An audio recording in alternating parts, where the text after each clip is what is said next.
MeasuringHistory.com presents the second of many videos comparing the Great Recession to the Great Depression. This video centers on the 1930s and really talks about the mechanics of the T-square, which dominates both the early 1930s, the Saturn-Uranus-Pluto T-square that is also held in common with the 2010 T-square because it's the same three planets, Saturn, Uranus, and Pluto. And so I want to show how they both manifest in similar ways and how the timing can be compared between the 1930s and the 2000s.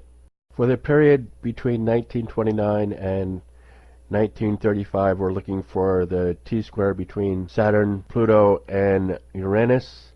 And so in 1929, we're looking at the October 29th, 1929, when the stock market crashed, the New York Stock Exchange, and we see that when we zoom in that Uranus and Pluto are about 10 degrees apart, so not really close enough to be considered square.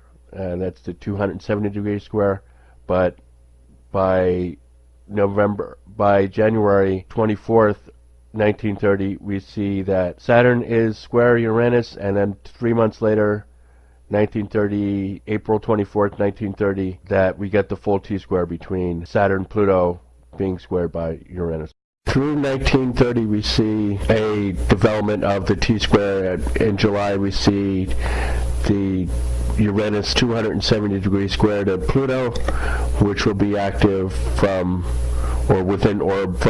this time through 1935, and then we see later when we get to October, we'll see that when we look at the inner planets as well, they are also triggering the T-square. So by being as part of the T-square, the inner planets make the T-square more active. 27th of November, we see the T-square fully active, Saturn opposite Pluto being squared by Uranus, and then we see the full chart again, and we see that the inner planets, which stand for individual experience, so the individual interaction with the depression is what we're seeing there.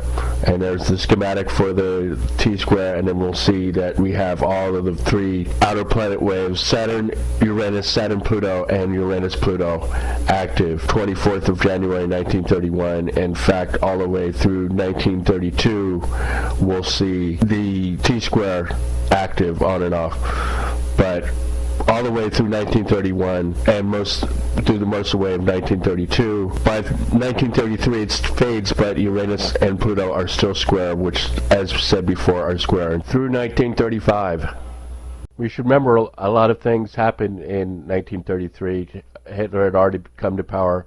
The Reichstag had already burned. By that time, Britain had already gone off the gold standard. The Depression had fully engulfed most of the planet.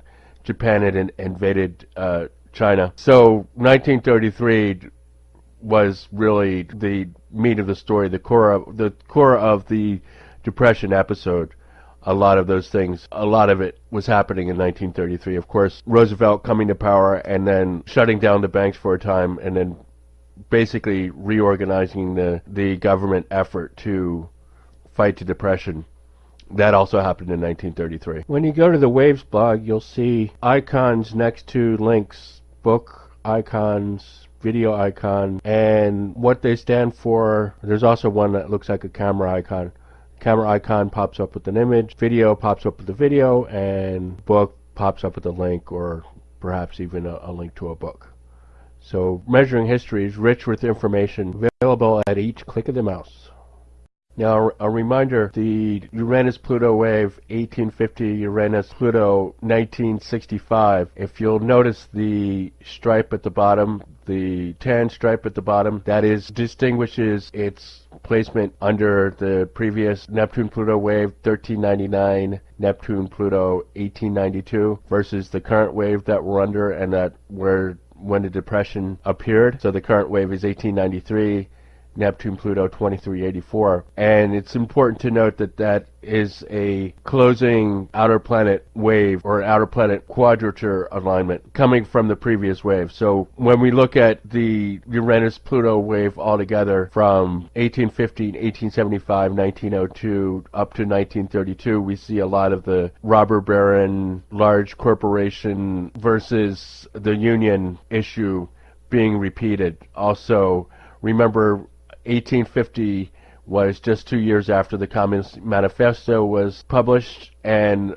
throughout all of the quadrature alignments, the pall or the shadow of communism in all the, or socialism also, in all its variations, was a factor at all of the quadrature alignments. So a lot of the issues, of course, the communism and fascism were two of the major opponents at this time, 1932, 1933. So a lot of this was coming to a head, and we can see the pattern repeated by that Uranus-Pluto wave, and we should remember that it's something that's coming from a previous Neptune-Pluto wave and not the one that we're currently living through. To summarize a little bit, the 1930s T-square is made up of three outer planet waves: the Saturn-Uranus 1897, Saturn-Uranus 1942, which connects the beginning of the episode of opposition between the empires of Germany, France, Britain, etc. And then that is the beginning of that wave. And also Saturn 1915, Pluto 1947, which spans the entire World War period of the early